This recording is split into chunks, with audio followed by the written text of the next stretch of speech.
Bagi umat muslim, sholat adalah ibadah wajib yang harus dilakukan saban hari. Maka harus mengetahui tata caranya yang benar supaya yang dilakukan kada salah wan menjadi sia-sia. Mulai dari berdiri tegak hingga salam.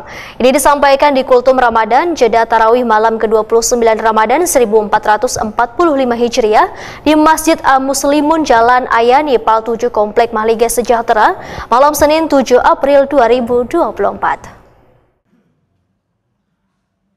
Bagi umat muslim, sholat adalah ibadah wajib yang harus dilakukan saban hari. Maka harus mengetahui tata caranya yang benar, supaya yang dilakukan kada salah wan menjadi sia-sia. Mulai dari berdiri tegak hingga salam. Gerakan berdiri tegak menghadap kiblat dengan pandangan ke arah tempat sujud, kemudian melakukan takbiratul ihram, mengangkat kedua tangan sejajar dengan pundak atau telinga, serta menghadapkan telapak tangan ke arah kiblat. Kemudian mengucapkan Allahu Akbar dengan meletakkan telapak tangan kanan di atas punggung telapak tangan kiri atau di atas pergelangan atau lengan tangan kiri. Begitu pula ketika mulai ruku, kedua tangan diangkat sejajar pundak atau telinga. Perlu pula diperhatikan, wayah tahiyat awal maupun akhir, posisi telapak tangan di atas paha atau lutut. Posisi jari agak renggang, kemudian acungkan jari telunjuk tangan kanan dari awal. Ini disampaikan Ustadz Arifin Muhammad di Kultum Ramadan Jeda Tarawih malam ke-29 Ramadan 1445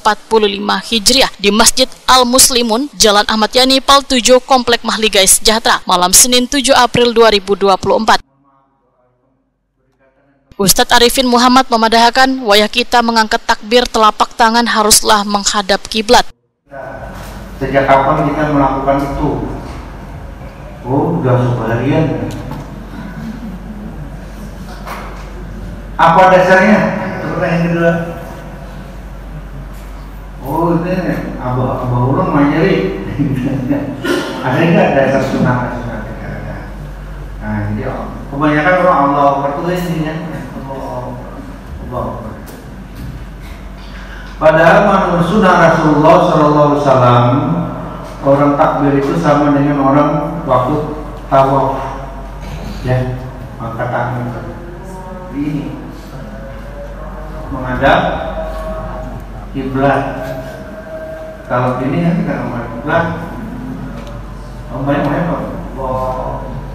busuk. Bahkan ada lagi yang itu guru-gurunya mengajari nambah-nambah ilmu. Kalau kita takbiratul ihram ini harus menghadap kiblat. Jadi kiblat kita di dunia ini. Ustadz Arifin Muhammad menyatakan membetulkan tata cara sholat ini sangatlah penting wan harus sesuai dengan tuntunan yang diajarkan Rasulullah SAW.